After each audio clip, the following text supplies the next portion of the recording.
Back in 2018, I went backpacking around Japan for 1 month. I was traveling with my best mate James, and it was our first time in the country. Welcome to Japan! Although we saw a lot of places, we did actually travel at quite a leisurely pace with a few chill days thrown in there. So what I'm going to do in this video is talk you through our 1 month itinerary, then show how you can compress that into just 3 weeks and still do all the activities and see all of the sites that we did in our 1 month. And then if you want to do that compressed version but still actually travel for a month, I'll show you what I would do if I'd gained that extra week there. And then after that, I'll give you not 1 but 2 suggestions for a 14-day itinerary for your first trip to Japan. And then I'll finish up with some ideas of what I could hypothetically do on a second trip to Japan. So let's get to it. So for our 2018 trip, we were traveling in the month of January because after our month of looping around the country, James was going to stick around for another month to go snowboarding. But where else will you start your trip in Japan than Tokyo? Now, I can't overstate how massive Tokyo is, and it can be quite overwhelming being there and trying to figure out what to do. So let me take you through what we did in the 5 nights that we had there. So after landing at the airport in the morning and then checking in our hostel, we went for an explore around the Asakusa area, which was near to where we were staying. Then on the second day, we didn't wake up till like early afternoon because of our terrible jet lag. But we went for an explore around Shinjuku, went to a samurai museum, and then in the evening we went around Golden Gai, which is a collection of izakayas, the small bars. And even though it's quite touristy, there's a good mixture of tourists and locals, and it's just so much fun. Not tiny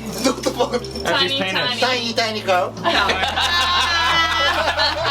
Tiny.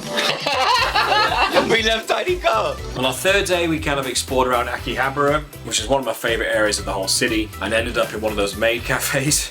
On our 4th day there, we went around Shibuya, which is where you get the famous crossing, and then we went back up to Shinjuku and went up the Tokyo Metropolitan Government Building, where you get amazing views across the city. And then after that, we went to the VR Center in Shinjuku, which was where we did the virtual reality Mario Kart, which was just brilliant. And then on our final day, we went back around Akihabara again, and that's where we did the real life Mario Kart. Mario Kart! Woo!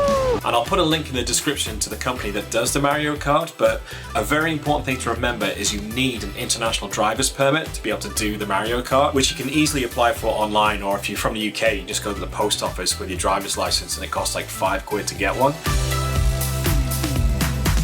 After this, it was time to leave Tokyo and get on our first bullet train. And it was only about 2 hours to get us to the town of Nagano, and we spent the afternoon there just exploring around and seeing some of the temples. Then on our second day there, we did a day trip to the Shibu Onsen snow monkeys. And as soon as we got off the train in Nagano, there was people selling tickets for the experience at the train station, even though you get a bus there. But also, as with most things with traveling, the people working at the hostels or the hotels, they can usually help you out booking and organizing these main touristy experiences. On day 8, we went to the ski resort of Hakuba for 1 night, and the only reason we stopped there was because James was going to be snowboarding there in his extra month in Japan. So whilst we were nearby, we thought we'd just go scope it out for the night. And we had a pretty heavy night in Hakuba, so before we travelled on again, we spent the morning just chilling in an onsen nearest to our hostel. And then in the afternoon, we moved on to our next city, Kanazawa. We had 2 nights in Kanazawa, and it's a beautiful city. I had a really great time exploring there. And once we finished seeing the sights, it was like mid-afternoon, and we found a bar that was open. It was full of locals, and we just went in, and everyone just started chatting to us and offering us food and drinks.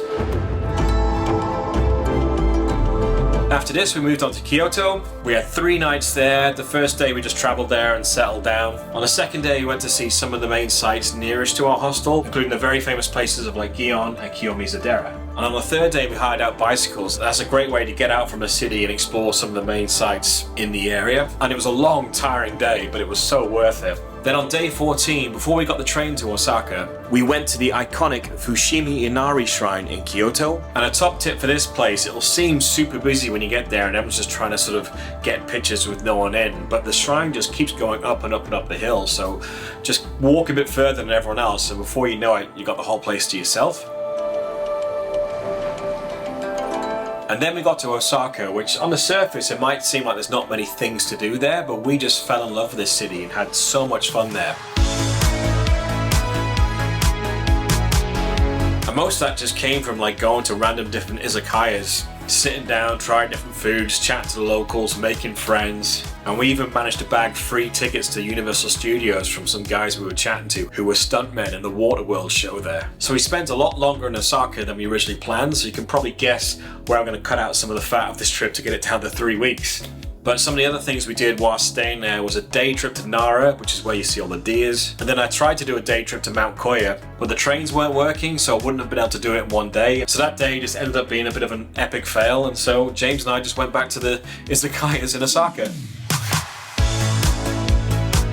Then we finally moved on to our next city, which was Hiroshima, and on our first full day there we went to the Peace Memorial Park, which was fascinating and really sobering, and that's probably the main thing that comes to people's minds when you think of Hiroshima. But it's actually a really fun city, and again there's loads of cool bars, such a fun vibe to it, and we had a really great time there. Plus there's lots of day activities you can do from that city. So we went on a day trip to Miyajima Island, which was a stunning, beautiful place. And then the next day we attempted the Shimanami Kaido, which is where you ride the bikes across all those bridges. We couldn't quite do the whole thing in one day because the wind was blowing so strong, so we were just like riding into it the whole time, and we just got exhausted. So we had to, I think we got about 2/3 the way across, I can't quite remember, but then we just got the boat back with our bikes to the beginning and then got the train back to Hiroshima. And on our last day in Hiroshima, we just kind of had a chill day, and then in the evening they had that little festival on at the hostel. Konniwa! And then we got a bullet train all the way back to Hakone, which is this beautiful little village, and it's a great place to go and see Mount Fuji from. So the first day we got there, we just kind of hung around and explored Hakone. You know, and our hostel had a lovely private onsen within it, which was great just to relax in.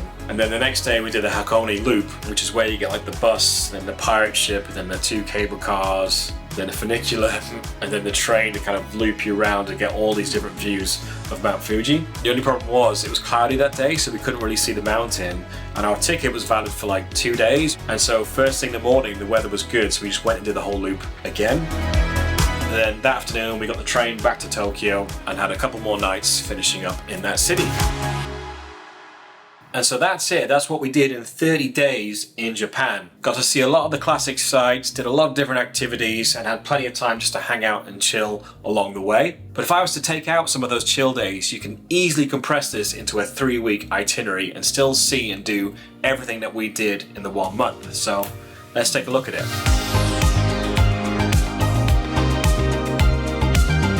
So the main changes are, rather than having 5 nights in Tokyo, I've just given us 4, because some of the days we kind of repeated exploring areas we'd already been to. So I've compressed everything we did into 3 days and then allowed another day just to go see more of Tokyo. And like I said, there's so much to see and do because it's such a massive city. And then I've kept the 2 days in Nagano the same, but I've cut out the stop to Hakuba because we were just checking out that ski resort for James. If you're not planning on going skiing or snowboarding, there's not really a reason to stop there. Kanazawa and Kyoto I kept the same, and then in Osaka I've cut out 3 nights, so all that kind of chill and just random exploring time I've kind of compressed down to just 1 day, and then you still get the Nara day trip and you can still go to Universal Studios if you want. For Hiroshima I've cut it down from 5 nights to 3, with the idea being you travel there in the morning, get off the train and then go to the Peace Memorial Park and just explore around the city, and then that gives you 2 full days to do whatever day trips take your fancy. And then for Hakone, I've changed it from 3 nights to just 1. So you travel there for a few hours, have a little explore around the town, and then the next morning do the Hakone loop, and hopefully the weather will be good for seeing Mount Fuji. Then that afternoon just head back to Tokyo for your last 2 nights. If the weather's not good, you could always stay in Hakone 1 more night and just have 1 final night in Tokyo. So there's pretty much the exact same trip, just condensed down to 3 weeks.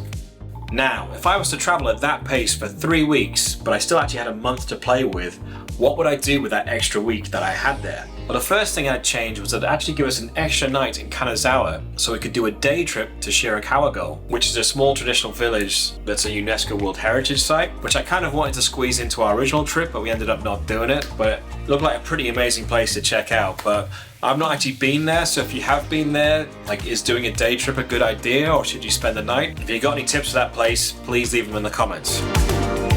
But the main way I would use this extra time in Japan is I would love to have gone down to the Wagayama prefecture and done the 5-day Kumano-Kodo trail.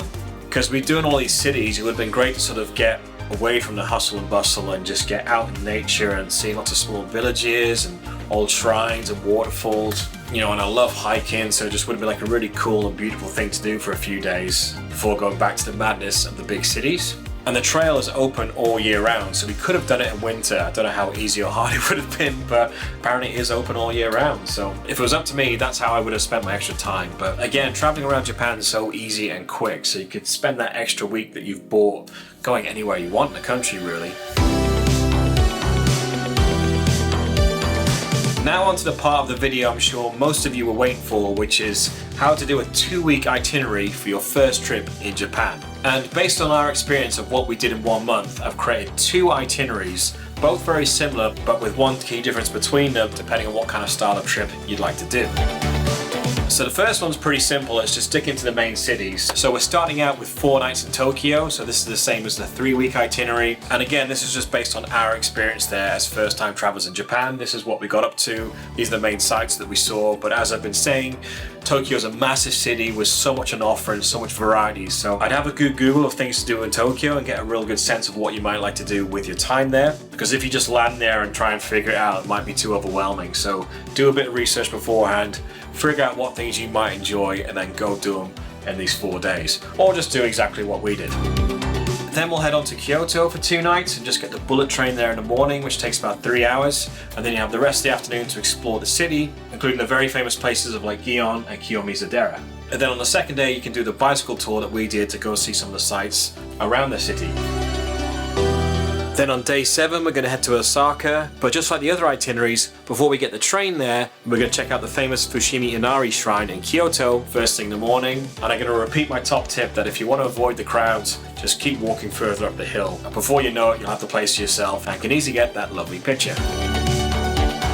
And then you can have a day to explore Osaka, and after that do your day trip to Nara, and then we'll have 3 nights in Hiroshima, so you travel there in the morning, have the afternoon to explore the city, including going to the Peace Memorial Park, and then you have 2 full days to do some of the day trips that are on offer. Just like before, we opted for the Miyajima Island, and then we attempted to do the Shimanami Kaido bike ride. And then to finish up, you're going to head back towards Tokyo, have a night in Hakone, and then first thing in the morning do the Hakone loop to see Mount Fuji, and then in the afternoon travel back to Tokyo, and you're done.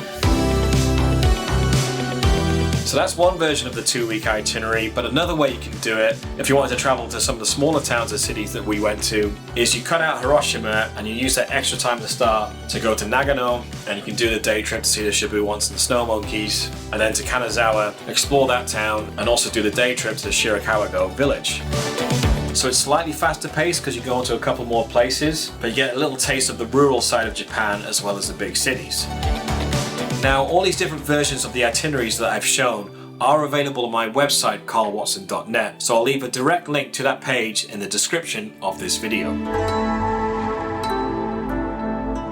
So there you go, hopefully that's given you lots of ideas of how you can plan out your first trip to Japan and see some of the main classic sites. During the pandemic, when we were just locked up and bored, I just started planning millions of hypothetical trips to keep myself entertained. And one of the ones I planned out was like, if I was to go back to Japan, what would I do? And since the first time we were there, we went from Tokyo, kind of southwest, to lots of the main sites and cities in the country. I figured if I went back, I would go kind of north and east, and to work my way up to Sapporo in Hokkaido. And I kind of researched this route. I haven't double checked it since, so there might be some tweaks I'd make, but it's just an idea of sort of seeing some places that were less well traveled, less touristy, and hopefully just give us a different flavor and taste of Japan. So hopefully I'll get to do that trip one day. I don't know when it'll be, but if I was to go back to Japan and do something different, that would be my plan. Now you're probably thinking, well, that's all wonderful and great and some lovely ideas for itineraries there, but the most important question is, how much does this cost? And so in next week's video, I'm going to do a complete budget breakdown of what we spent back in 2018, but I'm going to re-budget it as if we were doing the trip in 2025 so that all the costs are relevant to today. And I'll also adjust those costs for if we were doing the 3-week or 2-week versions of that itinerary. So make sure you guys have subscribed so you don't miss out on that video. And if you've been watching this and screaming at your TV or your phone thinking, how the hell can you not go to Japan and include that in your 2-week itinerary? Then let everybody know in the comments. Again, I've only traveled there once. This is based on my first time experience. So if you've got any other suggestions of things people should check out or things they should definitely not miss on their first trip to Japan, then please leave it in the comments and let everybody know. and I'll see you guys next week for the budget video.